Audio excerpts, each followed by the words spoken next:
Laissez-moi prendre ce moment pour féliciter chaleureusement chacun d'entre vous. Aujourd'hui, vous avez obtenu votre diplôme. Vous l'avez fait, vous l'avez fait. Félicitations à vous. Et vous l'avez fait complètement seul. Personne ne vous a aidé. Juste pour que vous sachiez que c'est ce que je pensais quand j'étais jeune et que je commençais vraiment à marcher comme acteur.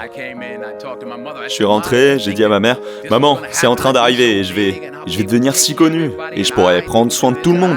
Et je vais pouvoir faire ci, et je vais pouvoir faire ça. » Et elle m'a dit, « Garçon, arrête-toi tout de suite, arrête-toi tout de suite, arrête-toi tout de suite. » Elle a dit, « Si tu savais seulement le nombre de personnes qui ont prié pour toi, combien de groupes de prière elle a rassemblé, combien de vêtements de prière elle m'a donné, combien de fois elle m'a aspergé avec de l'eau bénie. » Et elle a dit, « Oh, t'as fait ça tout seul ? Je vais te dire ce que tu peux faire tout seul. Tu peux sortir et aller laver les vitres. Ça, tu peux le faire tout seul. » Superstar. Je dis ça pour dire que je veux féliciter tous les parents, et amis, et familles, et tantes, et oncles, et grands-mères, et grands-pères, professeurs, amis et ennemis, toutes les personnes qui vous ont aidé à être là où vous êtes aujourd'hui. Félicitations à vous tous. Je vais vous raconter 2-3 histoires. Je vais faire très court. Je me souviens de ma graduation. Un intervenant est monté au pupitre et juste bla bla bla bla bla. Donc, je vais faire court. Numéro 1. Place Dieu en premier. Place Dieu en premier dans toutes les choses que tu fais. Tout ce que tu penses voir en moi, tout ce que j'ai accompli, tout ce que tu penses que je possède, et je possède quelques trucs, tu sais, tout ce que j'ai est par la grâce de Dieu. Comprends ça. C'est un cadeau. Il y a 40 ans, le 27 mars 1975, c'était il y a 40 ans. En mars dernier, je sortais de l'université en ayant échoué. J'avais une moyenne de 1,7, à laquelle aucun d'entre vous ne peut s'identifier, j'espère. J'avais 1,7 de moyenne générale. J'étais assis dans le salon de beauté de ma mère. On appelle encore ça un salon de beauté de nos jours ? Oui, j'étais dans le salon de beauté de ma mère. Et je regarde dans le miroir, et je vois derrière moi cette femme, sous le casque, sèche-cheveux. Et à chaque fois que je levais les yeux, elle me regardait. Elle me regardait dans les yeux. Je savais pas qui c'était, j'ai dit, vous savez... Et elle dit que quelqu'un me donne un stylo, ou me donne un crayon, j'ai une prophétie.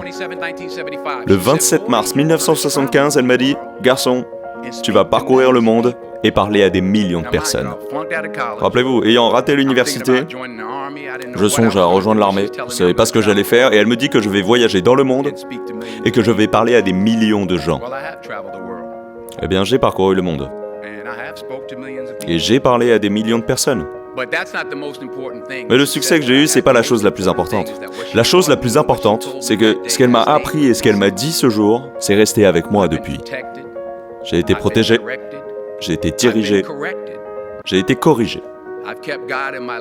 J'ai gardé Dieu dans ma vie et ça m'a gardé humble. Je ne suis pas toujours tenu à lui, mais il a toujours été avec moi. Alors restez avec lui, dans chaque chose que vous faites. Si vous pensez faire ce que vous pensez que j'ai fait, alors faites ce que j'ai fait. Restez avec Dieu. Numéro 2. Échouez magistralement. C'est vrai. Échouez magistralement. Aujourd'hui est le début du reste de votre vie. Et cela peut être très effrayant. C'est un nouveau monde là-bas. C'est un monde méchant. Et on ne vit qu'une fois.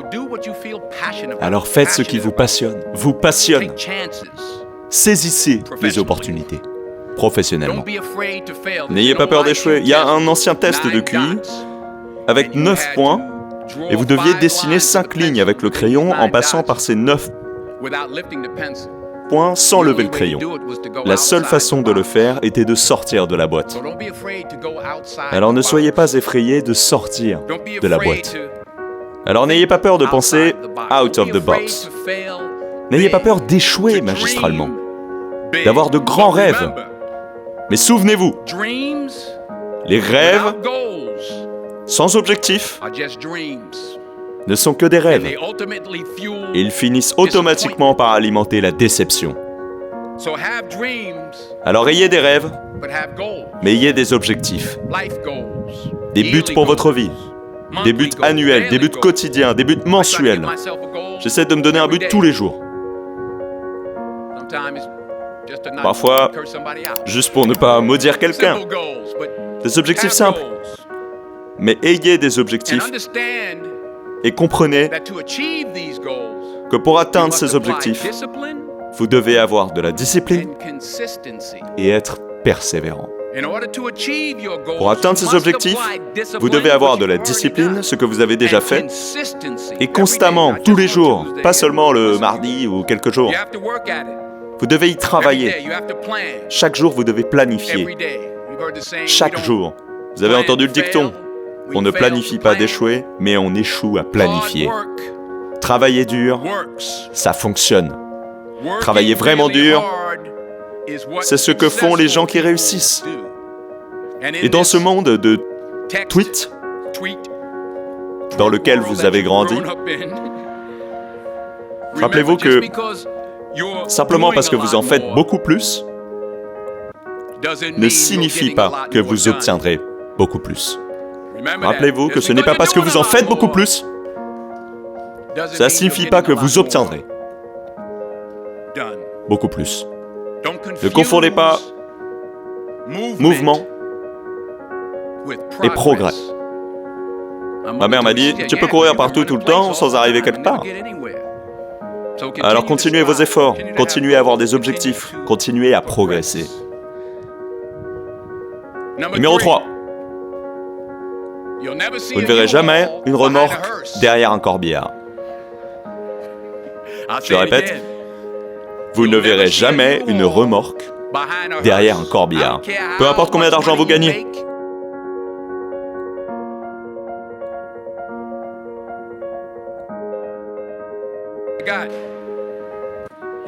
Vous ne pouvez pas l'emporter avec vous. Et c'est pas combien vous avez. C'est ce que vous faites avec. On a tous des talents différents. Certains seront médecins, certains avocats, certains scientifiques, certains éducateurs, certains infirmiers, certains enseignants. Ouais, ok. Certains prédicateurs. La chose la plus égoïste que vous pouvez faire dans ce monde,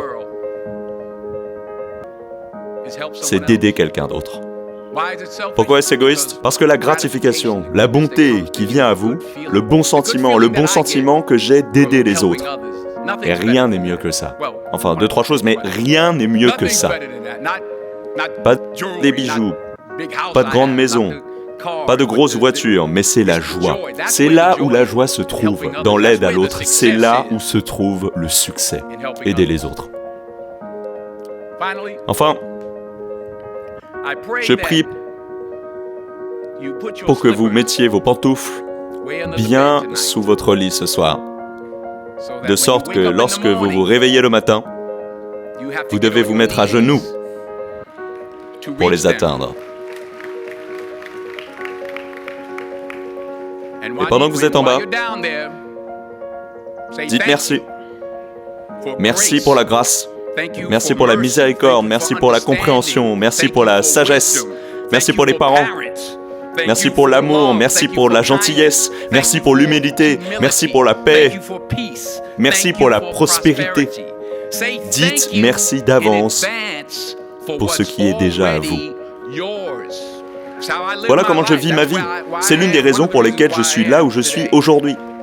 Dites merci d'avance pour ce qui est déjà à vous. Le vrai désir dans le cœur pour quelque chose de bon est la preuve que Dieu vous a envoyé à l'avance pour indiquer que c'est déjà la vôtre.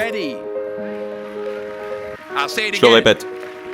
Ce véritable désir dans le cœur, cette démangeaison que vous avez, peu importe ce que vous voulez faire, cette chose que vous voulez faire pour aider les autres et pour grandir et gagner de l'argent, ce désir qui vous démange, c'est la preuve que Dieu vous donne à l'avance pour vous indiquer que c'est déjà à vous. Et tout ce que vous voulez, si c'est bon, vous pouvez l'avoir. Alors réclamez, travaillez dur pour l'obtenir. Quand vous l'obtenez, attrapez quelqu'un d'autre et tirez-le d'affaire. Chacun enseigne à l'autre. N'aspirez pas seulement à gagner votre vie.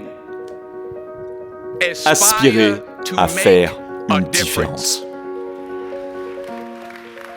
Thank you.